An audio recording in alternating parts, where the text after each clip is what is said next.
Bonjour tout le monde. Hello everyone. Today I'm at Big Rig Brewery with brewmaster Lon Liddell and the MP for Kanata Carleton, Karen McCrimmon. Last time I was here at Big Rig was with President Obama, so I'm glad to be back. Now, when the pandemic first started, Big Rig took a real hit. They had to close their doors and let go almost all of their staff. Eventually, Lon was able to start hiring back some of his team, and they wasted no time in adapting to the new normal. They set up an online shop, and with the help of Shopify, started making home deliveries. But Lon and his team wanted to do more for their community and for our frontline workers.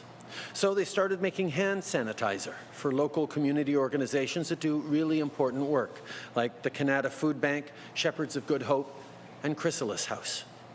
To keep up with the growing demand for hand sanitizer, food, and beer, Big Rig used the Canada Emergency Wage Subsidy to hire back almost all their members of staff. And to save money on rent, they also used the Canada Emergency Commercial Rent Assistance. Big Rig is one of the thousands of companies across the country stepping up to help their workers and their community during this tough time. Programs like the Canada Emergency Wage Subsidy and the Canada Emergency Commercial Rent Assistance are there to help them get back on their feet. We also launched the Canada Emergency Business Account to help small businesses get a loan to bridge to better times. And we recently expanded the eligibility for this program to include even more small businesses like farmers. As of today, this expanded CEBA will be available through the major banks. We're actively working with other lenders, including credit unions, to make sure small businesses have access to the help they need. As we move into the summer, Canadians can keep counting on our support. Alors qu'on entre dans un nouveau stade de la crise, tous les ordres de gouvernement travaillent ensemble pour veiller à ce que les Canadiens puissent retourner au travail en sécurité. Hier soir, les premiers ministres, la vice-première ministre et moi avons tenu notre 15e appel hebdomadaire. On a notamment discuté de la proposition de notre gouvernement d'octroyer 14 milliards de dollars pour répondre aux besoins les plus urgents au cours des prochains mois. C'est de l'argent qui pourrait être utilisé pour assurer la sécurité des enfants à la garderie, accélérer la recherche de contacts et acheter plus d'équipements de protection individuelle. Au moment où on commence à relancer l'économie, on doit s'assurer que les Canadiens ont tout ce dont ils ont besoin pour protéger leur santé et celle de leur famille. Les premiers ministres et moi avons aussi parlé des restrictions à la frontière et de la nécessité de faire preuve de prudence alors que l'été s'amorce. La COVID-19 menace toujours notre santé. C'est pourquoi notre gouvernement va continuer de travailler étroitement avec les provinces et les territoires pour soutenir les gens pendant cette période difficile. J'aimerais maintenant faire le point sur la présence de nos forces armées canadiennes au Québec et en Ontario. This morning, I want to take a moment to thank our Canadian forces for stepping up once again in our time of need. Since April, our women and men in uniform have done great work to help stabilize the situation in long-term care facilities.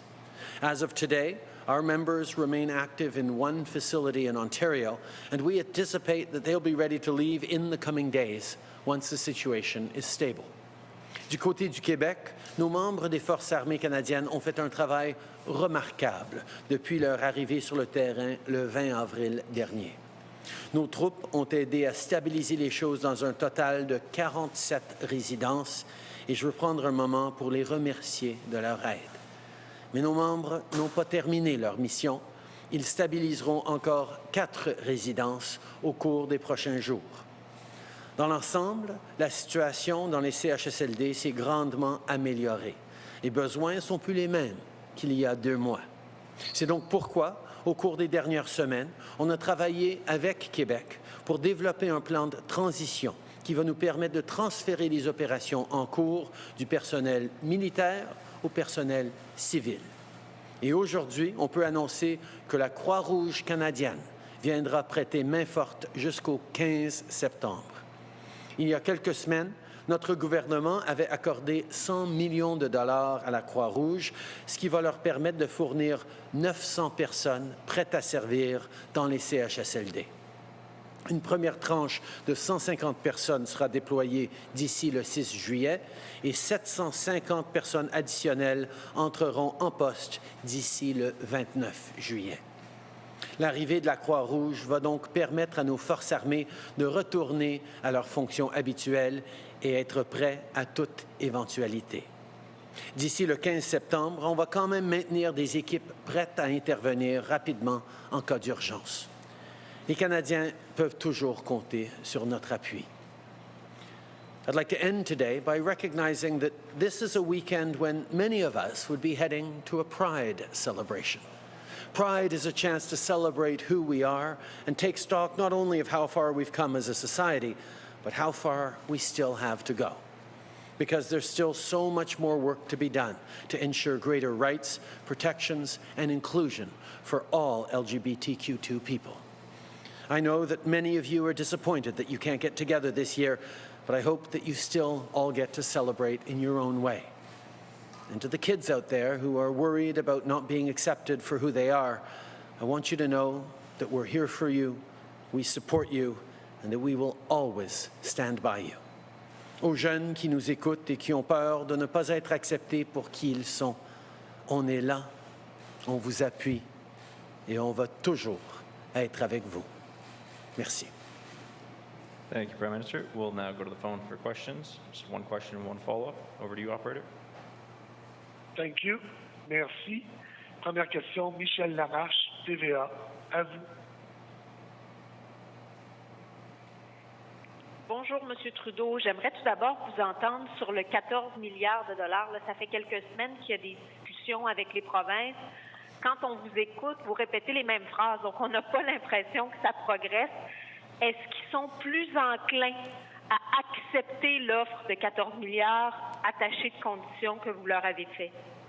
On a démontré depuis les débuts beaucoup de flexibilité et dans les négociations, les discussions qu'on a eues cette semaine qui se faisaient en groupe, mais aussi de façon bilatérale, les provinces ont compris qu'effectivement, il y a énormément de flexibilité dans ce qu'on propose. En même temps, on s'attend à ce que l'argent du fédéral qu'on envoie dans les provinces soit investi dans les choses qui vont aider avec la réouverture de l'économie, des choses comme plus de places mieux espacées en garderie, des choses comme plus d'équipements de protection individuelle, de l'aide pour les municipalités. Donc, je peux souligner que les négociations continuent très bien et on espère pouvoir faire couler cet argent-là bientôt. Michel? Bien sûr, j'aimerais vous entendre. Hier, vous avez parlé de la situation dans les CHSLD en la qualifiant d'échec de la part des provinces. Comment ont réagi les premiers ministres? Est-ce qu'ils sont d'accord avec votre analyse? Et je veux vous entendre aussi sur les CHSLD. Pouvez-vous donner des garanties qu'il n'y aura pas pendant la transition là, du bris personnel dans les CHSLD au Québec? On sait d'abord qu'en tant que pays, on doit faire beaucoup mieux pour nos aînés. On en a parlé hier soir par rapport aux préoccupations au niveau du personnel, au niveau des gens vulnérables. Et tout le monde est d'accord qu'on a des leçons à apprendre et nous devons améliorer la façon dont on prend soin de nos aînés dans ce pays. Nous allons tous travailler ensemble. Par rapport à la transition, ce qu'on a vu au cours des 2 derniers mois par les efforts extraordinaires des forces armées, c'est que beaucoup de situations dans les CHSLD qui étaient hors de contrôle ont été stabilisées. Le personnel est revenu. Les procédures ont été mises en place pour pouvoir bien protéger les aînés. Et au fur et à mesure que des centres passaient d'un état rouge jusqu'à un état vert, nos militaires ont pu progresser vers d'autres centres. Et je peux souligner qu'il n'y a aucun militaire qui va quitter un centre qui n'est pas rendu au vert. En même temps, on amène du personnel de la Croix-Rouge pour faire le travail pour continuer à faire le travail que faisaient nos militaires de façon graduelle et de façon à assurer que personne ne soit laissé dans une situation difficile. Okay. Obviously, we talked about the fact that we need to work together to do better, all levels of government in the future on supporting our seniors. We've continued to highlight there are challenges around personnel, there are challenges around structures, and we're going to keep working together. In regards to the military stepping back and allowing the Canadian Red Cross to move into the elder care centres in Quebec, we're making sure that the work that has been done over the past few months, that is moving situations from crisis of a condition red in many of the CHSLDs to being greens, we're making sure that the military does not leave any situation until it has been stabilized in the CHSLD and the Red Cross personnel are available to come in and keep supporting. Thank you. Next question, operator. Thank you. Merci. Next question, Murad Hemati, The Logic. Line open.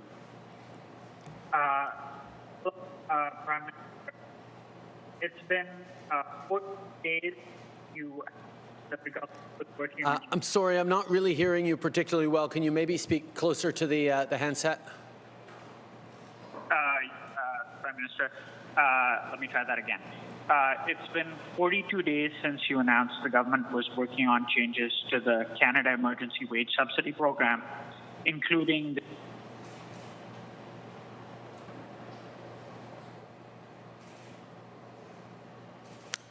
I think we might have lost you. Okay, operator, if we can take the next call, please.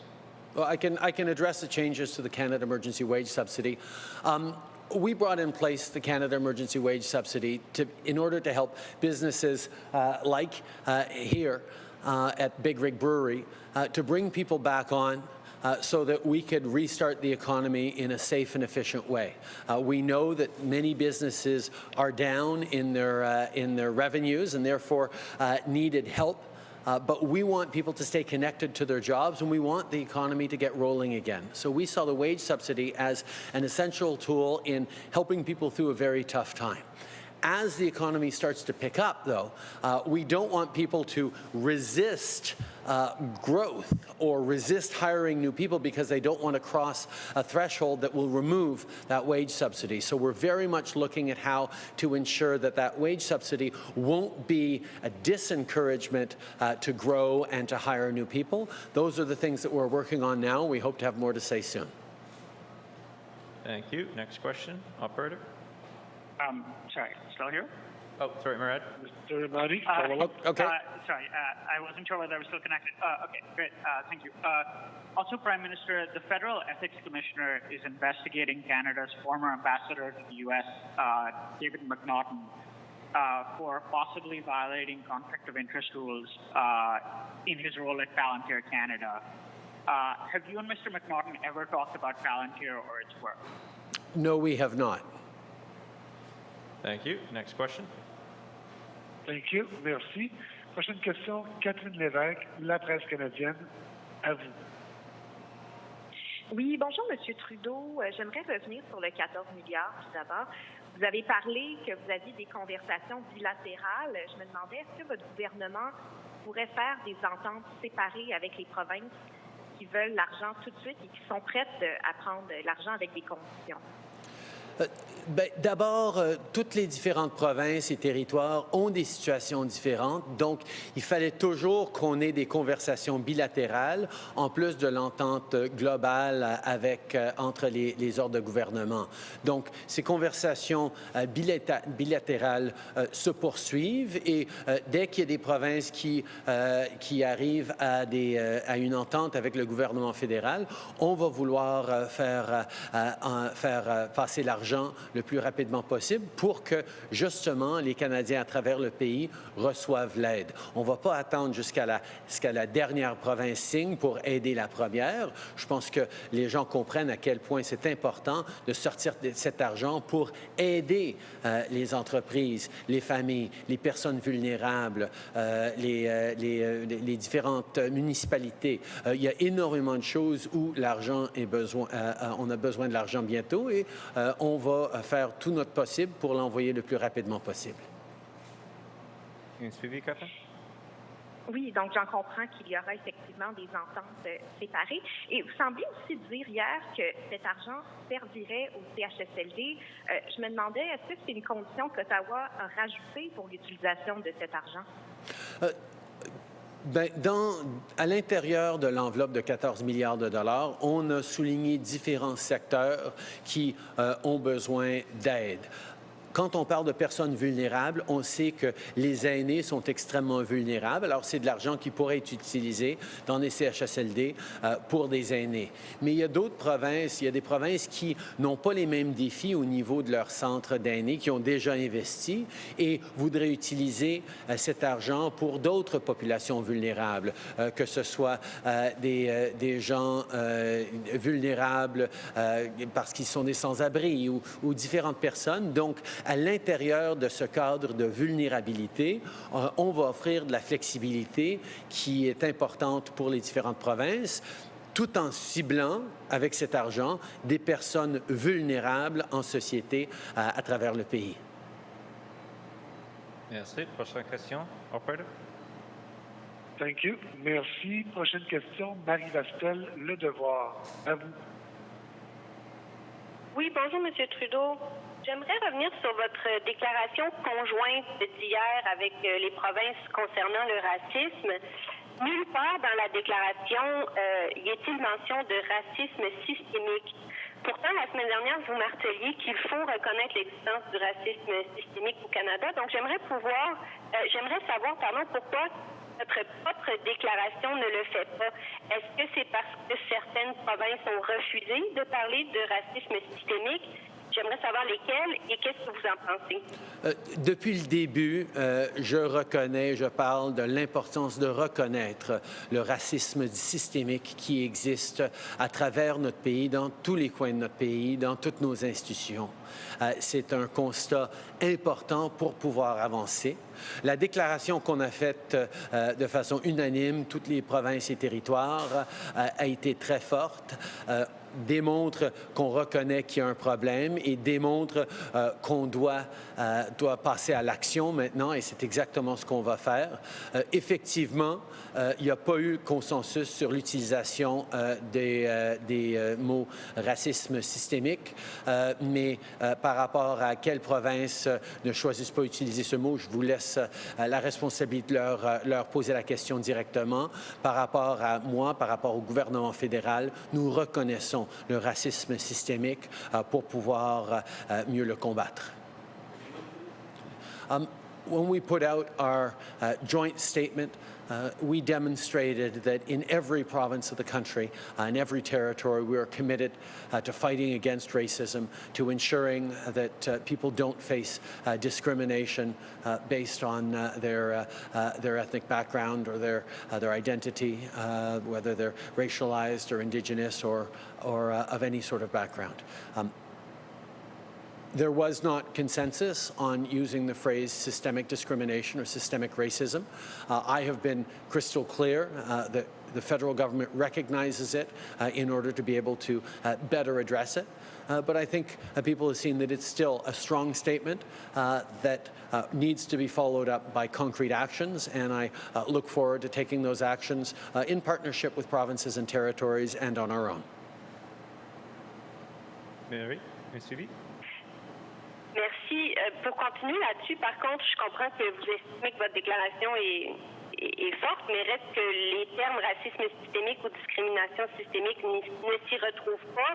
Vous, personnellement, vous avez été assez passionné sur le sujet dans le passé. Donc, vous, personnellement, quel message est-ce que vous pensez que ça envoie quand même les provinces ne sont pas capables de s'entendre sur l'utilisation de ces mots-là et qu'elles ne sont même pas capables de s'entendre pour dénoncer qu'il y a du racisme systémique au Canada? Êtes-vous déçu que vous soyez même pas capable de faire une déclaration conjointe en prenant ces mots-là? Je pense que ça souligne à quel point on a du travail à faire à travers le pays pour lutter contre le racisme systémique, quand il y a encore des gens et des institutions à travers le pays qui ont des défis à leur connaître.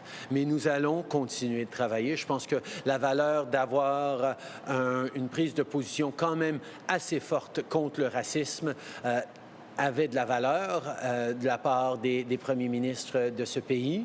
Certainement, par rapport à mes propres propos, je suis prêt à aller beaucoup plus loin, mais c'est ce que nous allons faire aussi dans nos gestes et nous allons continuer de travailler pour amener les autres à ce constat qu'il y a énormément à changer dans ce pays, y compris en luttant contre le racisme systémique qui existe dans notre pays, dans tous les coins de notre pays.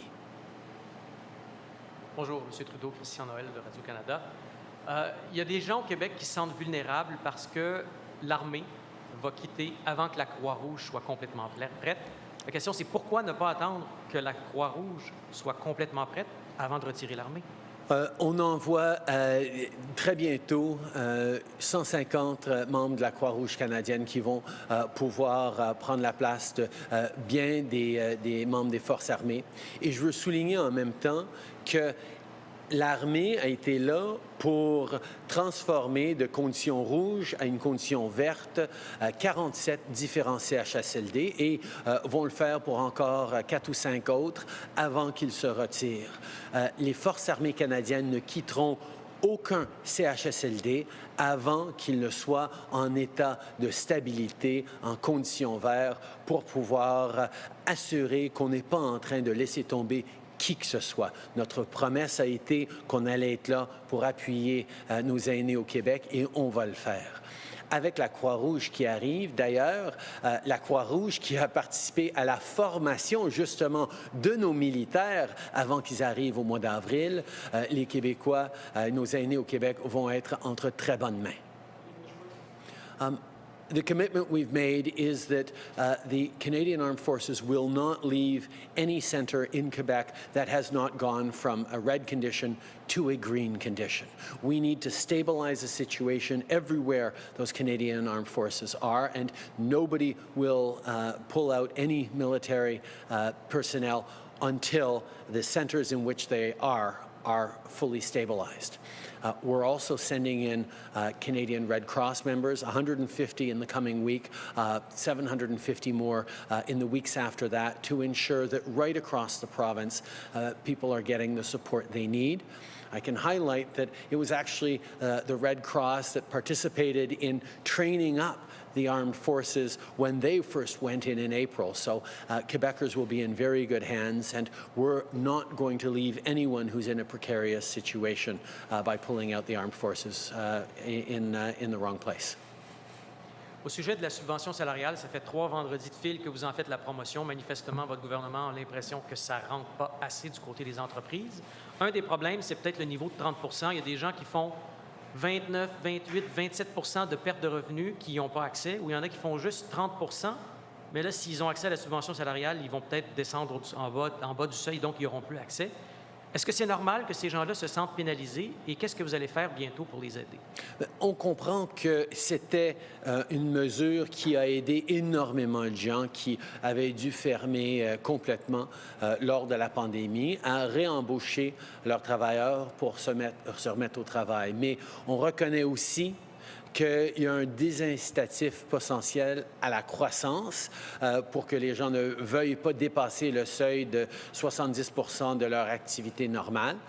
Et on veut justement pas être un frein à la reprise économique. Donc, on est en train de regarder comment modifier cette subvention salariale pour encourager les gens de continuer de croître, de continuer de réembaucher et de savoir que cette subvention salariale est une mesure qui va permettre à une reprise économique forte et sécuritaire en même temps. I think we recognize that this was a program designed to support people and keep them tied to their businesses at a time where the economy was shut down. As it begins to reopen, as things start up again, we don't want the wage subsidy to be a brake on growth or on rehiring, and we don't want people who get close to that 70% of business as usual mark to have to sort of slow down and not grow because if they lose that wage subsidy, they're in big trouble.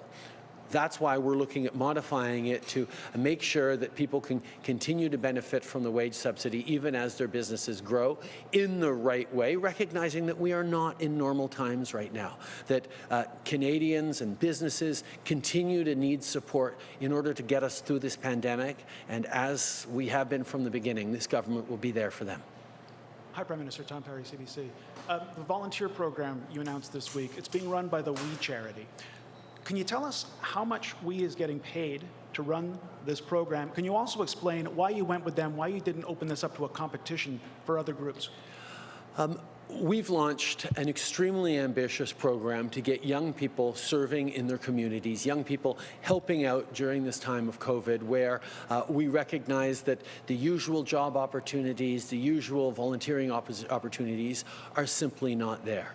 We're going to create opportunities for tens of thousands of young people right across the country to work with organizations large and small, in communities large and small, right across the country.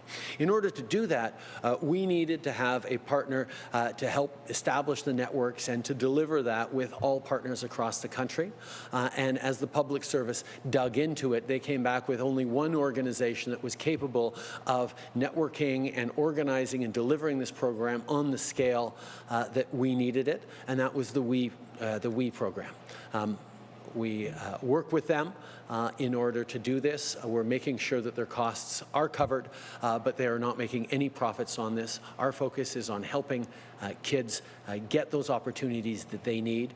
We is a great organization that has done that in many ways and many times over the past years, and we're pleased to be partnering with them.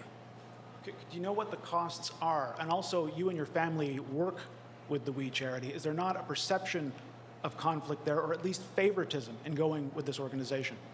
This is one of the reasons why we leaned heavily on the public service to try and find different ways of delivering this, and they came back and demonstrated that really the We organization is the only organization in Canada that has the scale and the ability to deliver volunteer opportunities for young people right across the country at all levels of organizations.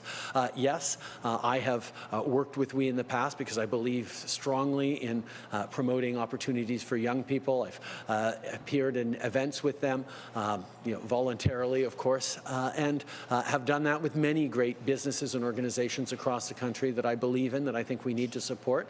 And I will continue to do so, as will my family. Je pense qu'on a un organisme dans l'organisation Oui qui a la capacité de livrer un programme extrêmement ambitieux pour aider les jeunes à être impliqués dans leur communauté à travers le pays. Ça a été le seul organisme que les fonctionnaires ont trouvé qui avait la capacité de livrer ce programme-là. Ils vont livrer le programme, ils ne vont pas faire de profit sur ce programme-là.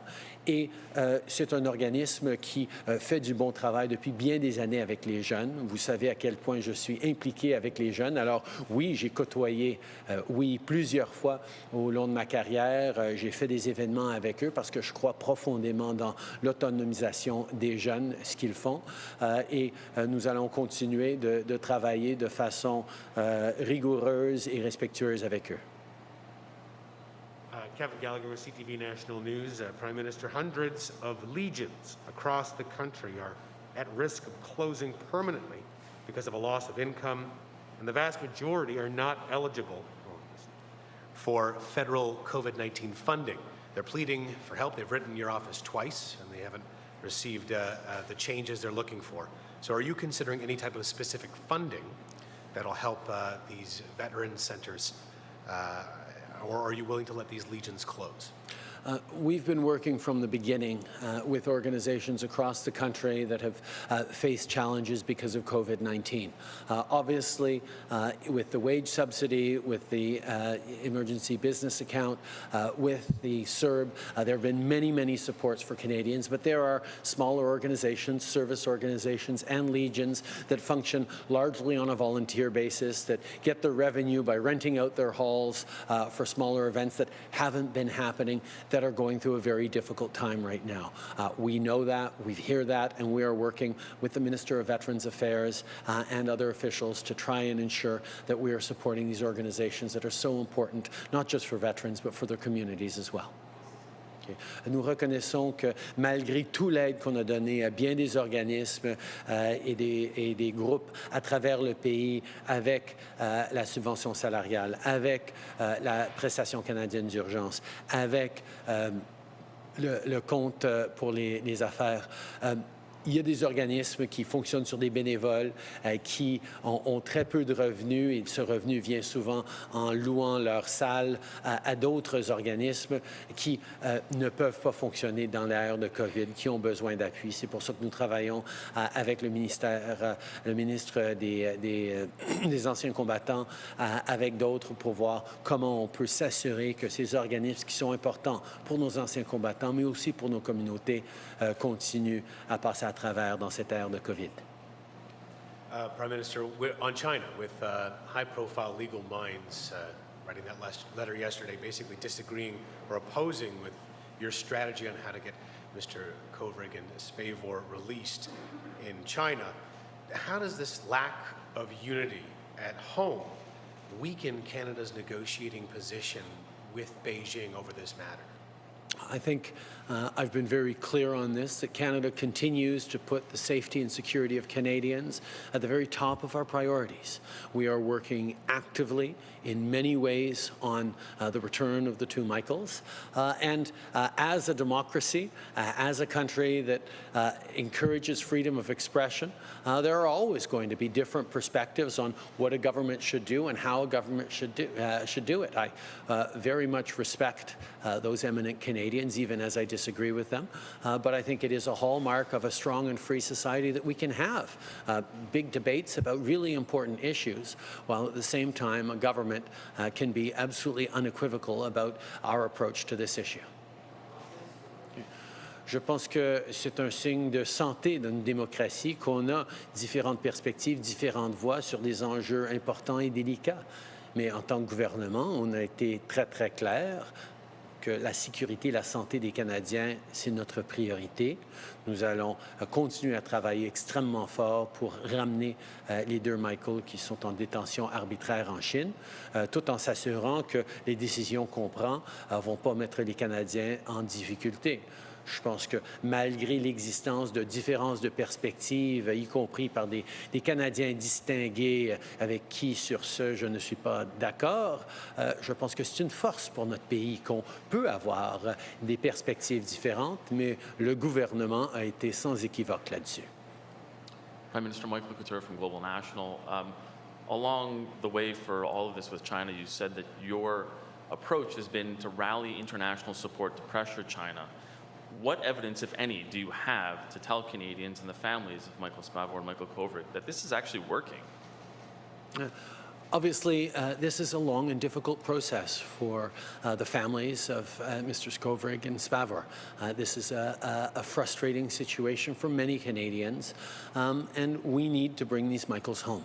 That is why we are working extremely hard behind the scenes. We are working very clearly in public as well, rallying partners and allies around the world who continue to highlight to China their concern, not just the fact that they have arbitrarily detained two Canadians, but of course their concern that their country or their citizens could be next in this approach to putting pressure on foreign governments that China seems to have undertaken. This is a real concern upon which as a world, we need to continue to be united, and I am very pleased by the kind of support we've gotten from friends and allies and partners all around the world on this issue.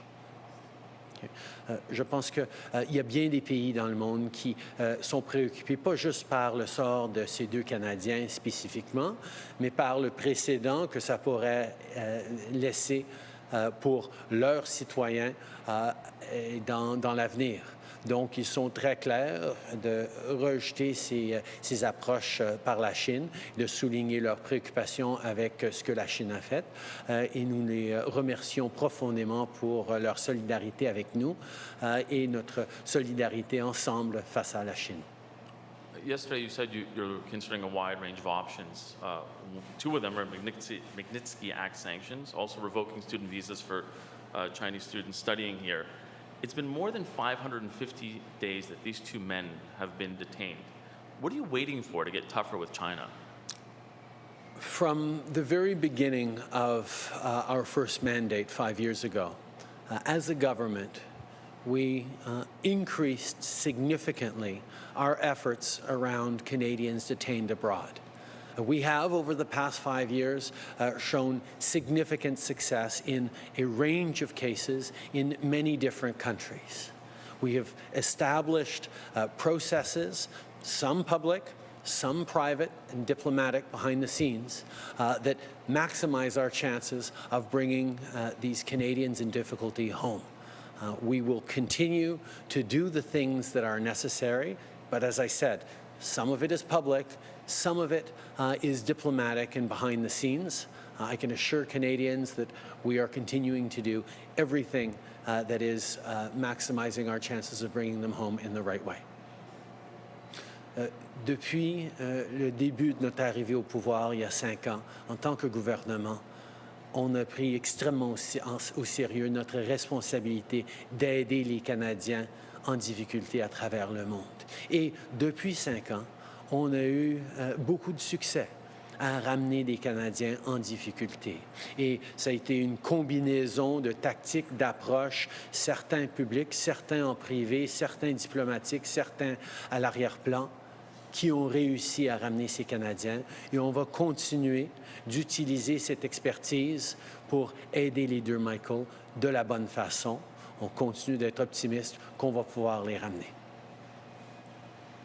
Merci beaucoup tout le monde.